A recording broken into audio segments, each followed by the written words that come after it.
السلام عليكم ورحمة الله وبركاته. ازيكم حبايبي؟ يا رب تكونوا في احسن صحة وفي احسن حال. النهاردة ان شاء الله باذن الله نفتح قراءة برج الجوزاء، وان شاء الله باذن الله خلال الجوزاء. قبل ما ندخل في القراءة احب انبه عليكم لا يعلم الغيب الا الله سبحانه وتعالى. النهاردة الثلاث 19 سبتمبر 2023. بتمنى منكم ما تنسوش اللايك، واللي لاول مرة يشوف القناة يشترك في القناة ويفعل كلمة الكل عشان يوصلوا كل جديد مننا. يلا نسمع ونصلي على رسول الله عليه افضل الصلاة والسلام ونفتح القراءة. بسم الله، بسم الله ولا حول ولا قوة الا بالله العلي العظيم. بسم الله، بسم الله، اللهم صل وسلم وبارك على نبينا محمد وعلى اله وصحبه اجمعين. لا اله الا انت سبحانك اني كنت من الظالمين. برج الجوزاء من الواضح كده انك شغال في بورصة، او شغال في شغل عقارات استثمار، وهترسى عليك يعني، او حاجة هترسى عليك، عقار، بورصة بقى، ايا كانت، مزاد، يعني في حاجة هترسى عليك انت يا برج الجوزاء ان شاء الله باذن الله. رزق كبير جدا جاي لبرج الجوزاء، بس عايز منك، محتاج منك الكتمان، انك انت متتكلمش عنه، او لو في صفقة هتشتغل فيها او هتعمل حاجة فيها صفقة شغل ما تحكيش عنها الفترة ديت خالص، لان انت عليك العين عليك كبيرة جدا. او حتى لو هتشتري ارض، هتشتري بيت، هتشتري ايا كانت، يعني اي حاجة تخصك ما تحكيش ولا تتكلمي ولا تتكلم في اي حاجة خالص لحين ما تتم يعني. انت فرقت شخص يا برج الجوزاء، او شخص فرقك، انت هو شخص مفرقك، بس انت زعلان عليه، زعلان عليه قوي، زعلان على فراق الشخص ده، تمام. بس في عندك هنا رجوع ليه منك ليه، او هو هيرجع لك، لان انا شايفه هنا في هنا في حبل متصل بينك وبينه. ممكن يكونوا انتوا بعاد، بس في اتصال، في اولاد بينكم، لو انتوا منفصلين مطلقات او منفصلين حب، بس في حاجه هنا بتتصل بينكم وبين بعض. بس ان شاء الله باذن الله راح في رجوع، رجوع شخص هنا. هو الشخص يمكن مش فارق معاه حاليا، بس ان شاء الله راح ربنا يهديه ويرجع لكم تاني يا برج الجوزاء. شايفه هنا طاقه ندم، هل انت اللي ندمان ام هو اللي نادم؟ بس هو في ان شاء الله طاقه رجوع هنا، الطاقه دي بتقول لك رجوع. ده والحرف طلع معاه عشان نجيب الحرف، حرف الميم وحرف السين وحرف الياء وحرف النون، تمام. هتاخدوها بقى نص الاسم، اخر الاسم، اول الاسم. دي في طاقة رجوع، لو انتم منفصلين راح ان شاء الله باذن الله ربنا يكمل لكم على خير وترجعوا لبعض ان شاء الله باذن الله. بسم الله. انت متضايق من حد يا برج الجوزاء، واخد على خاطرك قوي منه، وزعلان، وقلبك مش مطمن، قلبك مش مطمن، وحاسس ان في حاجة غلط، قلبك حاسس ان في شخص بيخونك، او الشخصة دي بتخونك، حاسس بالخيانة وحاسس بها جدا يا برج الجوزاء. بالفعل في عندك خيانة هنا يا برج الجوزاء، والخيانة دي من امرأة، بعتذر طبعا، الخيانة دي من امرأة. ف هي في شخص هنا ممكن تكون جات اعتذرت لك او بتتأسف لك، وانت رافض الاعتذار، او رافض الناس، رافض الاسف والاعتذار، رافض اي حاجة منها، ولكن هي بتعتذر لك يا برج الجوزاء. بس انت بتحب الامرأة ده على فكرة، بتحبها، بس انت يعني زعلان. طب لو الطاقة انعكست هتاخدوها برضو، لو يعني، بس اكيد يعني مش هتنعكس ولا حاجة، ولو يعني. هو في هنا شخص بيحبك قوي يا برج الجوزاء على فكرة، انتوا بتحبوا بعض، يعني هو بيحبك، انتوا بتحبوه، انتوا الاتنين بتحبوا بعض. بس في هنا تفرقة بينكم، مش عارفة ليه دايما بحس بالتفرقة بين برج الجوزاء. هل انت شخص بتتعصب قوي، او هو الشخص انت بتتعامل مع برج ناري برضو يا برج الجوزاء؟ فطول بالك يا برج الجوزاء عشان ما تخسرش حد انت بتحبه هنا، وهو شخص بيحبك برضو، بس فعلا في كلمة هنا فراق، مش عارفة ليه. فهشوف الطاقة اكتر وافتحها لك، بس احذر يعني، حاول يعني لما يكون شريك غضبان او زعلان، حاول انك انت تبعد شوية، او ما تضغطش عليه، سيبه، لان في شخص هنا لكم مضغوط قوي قوي قوي، ما تجيش عليه كمان وتحط عليه، لان في هنا حد يخصك، الاهل والجيران والناس، كل الناس حاطه عليه، فمش هتبقى انت والناس والاهل، خليك انت برضو ايه الحاجه الحلوه في حياه برج الجوزاء، تمام. نفتح الطاقه كده اكتر ونشوف. بسم الله، بسم الله ولا حول ولا قوه الا بالله العلي العظيم. بسم الله.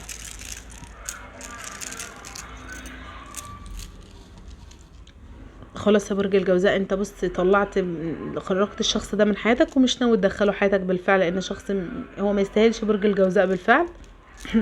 خلاص، فانت قلت خلاص كده، خلاص كده نهايتك خلصت معايا كده، اخرتك. انا اديتك فرص كتير، برافو عليك. برج الجوزاء في شخص هنا بيقرب منكم. بيقرب منكم هنا في علاقة ثلاثية عند برج الجوزاء، علاقة ثلاثية. العلاقة الثلاثية دي حاول تحذر وتنتبه منها كتير، لان في هنا حد هنا انت متراقب عامة يا برج الجوزاء، وانت متراقب، في حد براقبك، او في حد هنا عارف يعني عارف حاجة تخصك او خصوصياتك قوي قوي.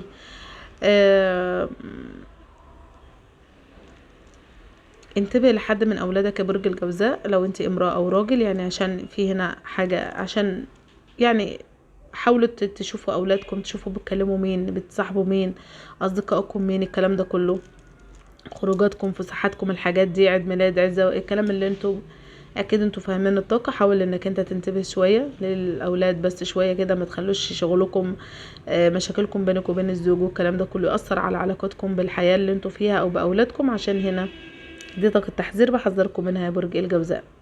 اسم منال، سهير، ممكن تكون اسمك انتسال، صح كده؟ وسهام برضو موجودة، وأنيسة، اسم أنيسة موجود. تمام، أنيسة. انت ممكن يكون انت امرأة بتسمعيني من الاسم ده، او في بينكم وبين بعض مشاجرات. في هنا برضو حد هنا بياخد الكلام، نقل الكلام هنا، بنقل الكلام، فحاولوا احذروا من انكم تتكلموا في حاجه، او في حاجه بتقولوها لحد، حد بياخد الكلام دي ينقله لحد. فالاسامي دي موجوده، فانتوا اكيد هتفهموا الطاقه او هتعرفوها. تمام. وفي هنا اسم عادل وعلي وعدوله، مش عارف هو في اسم في عدوله، او ممكن لو مش عدوله اسمها عدلات مثلا، الله اعلم. اكيد انتوا بتصححوا لي في الكومنتات او في التعليقات. تمام. وهنا اسم شريف. في حد هنا مقبل على الزواج على فكرة، مقبل على الزواج، ان شاء الله ربنا يتمم لكم على خير. في حد هنا هيتقدم لارتباط على فكرة، لو انت امرأة لسه ما اتجوزتيش، او بنوتة، ولو امرأة متجوزة من قبل بس معكش اولاد، في حد هنا مقبل ليك على الزواج، هيكون مناسب ليكي.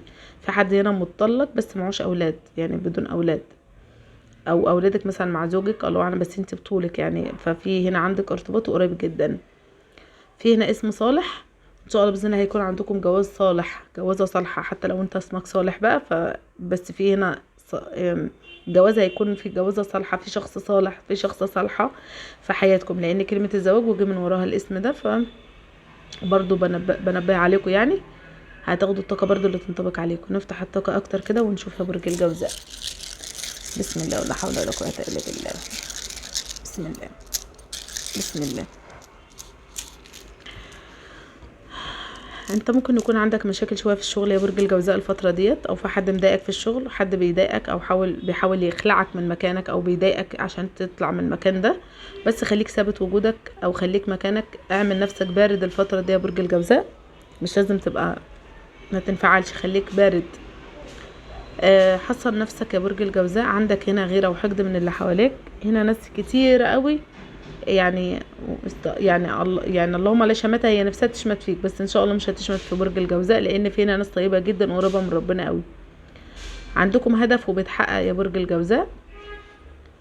في حاجه قدمت فيها وخسرتها، او قدمت فيها وما حصلكش نصيب، او ما فزتش فيها، ان شاء الله باذن الله تفوز في المره الجايه، او انت امراه تفوزي في المره الجايه ان شاء الله باذن الله. في هنا حاجه انتوا ما بصوا، ممكن يكون انا ده انا بطل، ده انا بطلة، ده انا بطل، انا بطل العالم، ففجأة تقوم جاية طوبة في المعطوبة، او جت المرة دي مش كده. فحاول انت ما تتكلمش عن نفسك كتير، ما تتكلمش على اولادك، انت امرأة ما تتكلمش عن نفسك، ما تتكلمش عن نفسك، انت راجل. يعني سافرت واتغربت ومعايا فلوس وجبت وعندي لا، بلاش كده، بلاش كده. في هنا اسم سندس، تمام، برضو جه في الطاقة. هو في هنا حد كتير خجول وزعلانين، يعني حزنين ان انتوا برج الجوزاء مش لاقيين نفسكم على الحبيب، مهما تعملوا مش لاقيين، يعني تعاملوا مع ناس ما بتمرش فيهم الجميل. قلة الجميل ده يعني زي ما يكونوا واكلينه وشاربينه كده، ما حدش بتمر فيه العيش والملح. حقيقي بتتعاملوا مع ناس كده والله. الاخت والاخ والاب والام وكله طمعان في برج الجوزاء على ايه مش عارفه. في حد هنا بيستغل برج الجوزاء قوي قوي قوي قوي، وشايفين ان هو معاه ومعاه ومعاه، وهو للاسف يعني اقل من القليل، ولكن هو ما بيحبش يزعل حد. للاسف ان برج الجوزاء حنان قوي على اهله، بس اهله مش حنينين عليه. يعني برج الجوزاء يبقى حنين جدا وملهوف على اهله ويحب اهله، ما يحبش يطمع فيهم ولا ياخد والاهل هم سبحان الله هم اللي يمكن بيستغلوه. طبعا مش كل برج الجوزاء، مش كله ولا كل الطاقه، بس في ناس هنا معينه بتسمعني اكيد الطاقه دي طلعت لهم، الله اعلم بقى بالطاقه. تمام. فما تقلقش يا برج الجوزاء، ان شاء الله باذن الله يعني راح عندك تعويض، ما تزعلش. ان كنت زعلان من اهل، من اخ، من اخت، من اللي بتعمله مع اخواتك مع اهلك، وشايف ان يعني مفيش جميل، مفيش رد جميل، لا ان شاء الله باذن الله ربنا مش هيضيع حقك ده، ولا يضيع العمل الخير اللي انت بتعمله. ان شاء الله باذن الله عندك نجاح، ونجاح باهر كمان يا برج الجوزاء. مقدم على حاجه وان شاء الله باذن الله راح بس في عندك هنا رفض، مش عارفه ليه رفض. الله اعلم انت مقدم على ايه، على طلب بقى اي كانت، فمش مشكله، بس ليك مكان تاني ان شاء الله باذن الله احسن واحلى كمان باذن الله. تمام يا برج الجوزاء، ان شاء الله باذن الله راح لك امر تاني ان شاء الله باذن الله يعني، او مكان تاني. الرفض ده هيكون بالقبول ان شاء الله باذن الله. بتجري في اوراق عمليه او ورق يخص عمليه او حاجه، ان شاء الله باذن الله راح تتم على خير، وان شاء الله باذن الله تقوم بالسلامه يا برج الجوزاء. لو في حد مقدم على سفر او كده، هو لسه شويه.